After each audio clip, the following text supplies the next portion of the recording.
Let's get the read on all this with Ronna McDaniel, the RNC Chairwoman. Ronna, good to see you in the flesh. How are you? It's great to be here. Thanks for having me. I'm doing well. Excellent. The president, what he wants to do about rethinking the way companies report. We do so in this quarterly ritual 4 times a year. He seems to be open to the idea that maybe twice a year is fine. Well, I think it's right to do a study.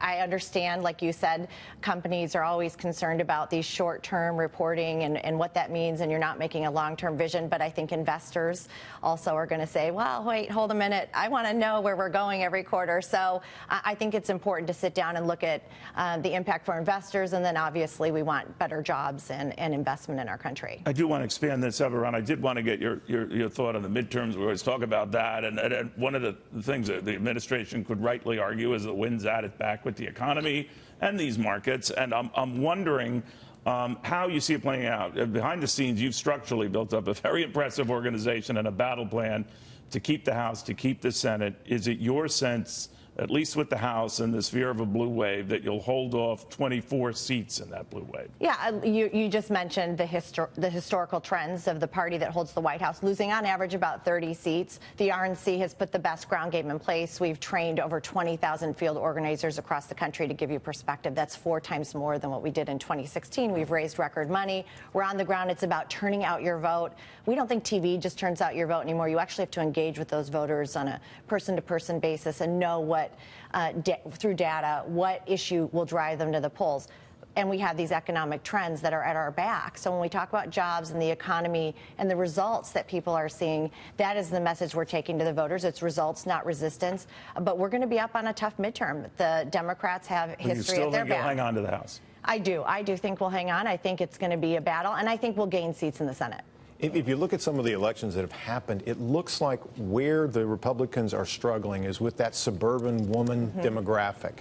Yet, do you have any specific plans to really try and turn your situation around there? Yeah, we've really shifted to a person-to-person way. We customize our message based on every voter. So one voter will knock their door and we'll talk about the economy, and the next voter will talk about rule of law justices. And that really works in these suburban areas. We saw this in the Balderson race, Delaware County, where you had suburban voters. We were able to win that district by taking that message to those voters in a customized way. And that's what we'll do across the country. But the economy absolutely is our best message for those suburban voters. What do you make of the fact, sorry, just to add on to that, and I agree with you, though I'm not strategizing for your side. Or at least I'm being paid. That would be kind of funny. Yeah, that would be great. You would do super well. In terms of the Balderson race, for instance, yes, that you mentioned there, you were barely able to eke that out, and we're not done anyway. That was an 11-point margin for President Trump in 2016, reliably GOP, decades and decades. And I asked Ed Rollins about this too, the enthusiasm gap. I get it, personalizing the message. But how are you going to pull that off? So I do think comparing 2016 to a special election is not the best. In 2014, it's still even then they had a quite a larger turnout. So you look at the turnout, it was 200,000 voters in a special election in August, the week before school starts in Ohio.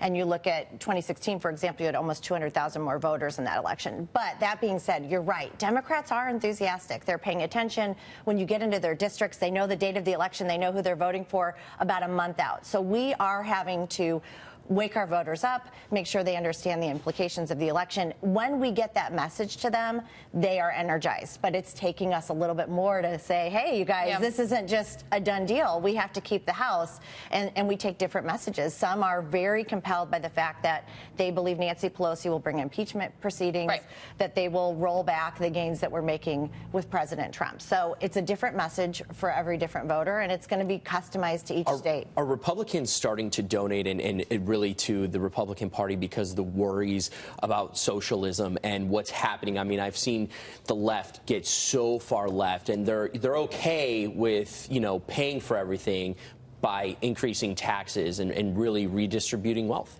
Yeah, well, we've seen a couple things really drive small donors to the RNC. First of all, we've raised record money, and a lot of it's support of President Trump. But the abolish ICE message, what you just saw with Governor Cuomo saying America was never that great, Elizabeth Warren saying our law enforcement is racist from front to back. I mean, that is just extreme. And then this socialist message, which I think a lot of people still have to be educated on. But when you look at Venezuela, you look what's happening to the people there. They are suffering in poverty. They can't even get get groceries at the grocery store. Socialism is not the path we want to take for this country. So I think as those fears set in and they look at the results of this administration, voters are saying, oh my gosh, we have to wake up and do something because we cannot risk the path that the left is going to take us What's the down. president's biggest fear right now? He mentioned, when he talked about Andrew Cuomo, that they had an understanding he wasn't going to run for president. I don't know what happens behind the scenes.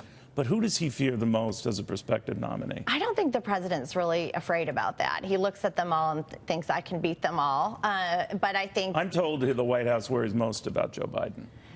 Well, he and I have not discussed that candidly. And if we did, I probably wouldn't No, you say wouldn't that. say that. I know I should. Absolutely. We're talking about the midterms, and he Right. feels really good about where he is and the record fundraising and where his campaign fundraising is too. But it's open season for him. He feels he could take on anyone. Oh, absolutely. I think so, too. I mean, his numbers, and even in the Balderson race, the president's numbers are very good in those districts. He would have won that district hands down. So what we're dealing with is bringing the president's enthusiasm into these candidates' races where people don't feel as good about Congress as they feel about the president. And we've got to make sure they understand the correlation. Along those lines, what can the president do, aside from his rallies and so forth? What did you want to see on the policy front, on maybe the trade front? What would you like to see between now and November to really help you in those tight races? Well, I think the deal with the EU president with the reciprocal trade or tariffs, that we're going to go to a no tariff and free trade is good. Does he need to close that between now and November? The news this week about that we're meeting with Mexico, that we're making headway with NAFTA, that China's bringing a delegation over, and seeing the results of the president taking these stances in closing that gap in our trade But deficit. if this is dragging on past the election, does that I think worry if people you? are seeing progress, which we're seeing, I mean, I think yesterday was a big announcement by Kudlow to say that Mexico is coming to the table, that China's coming to the table. We've already No seen doubt, but you gains don't have a with deal EU. yet. Do you worry that if we get to the midterms and no deal, that your candidates and the structure you've provided to get that going? I'm not, because I think voters recognize that we've had this imbalance for too long, and the president's negotiating on behalf of the American people, and we have a great economy with 4% GDP, with jobs coming back. You just saw with millennials, they're at a 52-year low for unemployment. I mean, people are doing so well under this economy, and that's a great message to take into November. We are results, not resistance. The Democrats have nothing to offer. The good thing about that economic news is there's no excuse. Sorry, Jessica. No excuse for my kid to get a you job. to say that. No excuse for my kid not to get a job. Jessica, final question. Oh, final question. I'm really interested in the Brett Kavanaugh debate here. There's a new CNN poll that he's the least popular nominee since Bork. What are you guys, I mean, it's hugely important. I know a lot of moderate Republicans who I call them Gorsuch voters at this point. They weren't into President Trump, but they said, you know, this is going to last us a lifetime in terms of we get on the court. What's the strategy there? Are you going to release all the documents? Like, what's the... Well, that's going to be up to the Judiciary Committee and the Kavanaugh team. But for us, we're going into these states where they have Democrats in these red states, and we're going to put pressure on them. Claire McCaskill, Joe Donnelly, Joe Manchin. Where are you on this vote? Because I think they're going to have a lot to answer to their voters if they don't support this rule of law justice. Okay. Great seeing you again. Thank Great to see you. very, very much.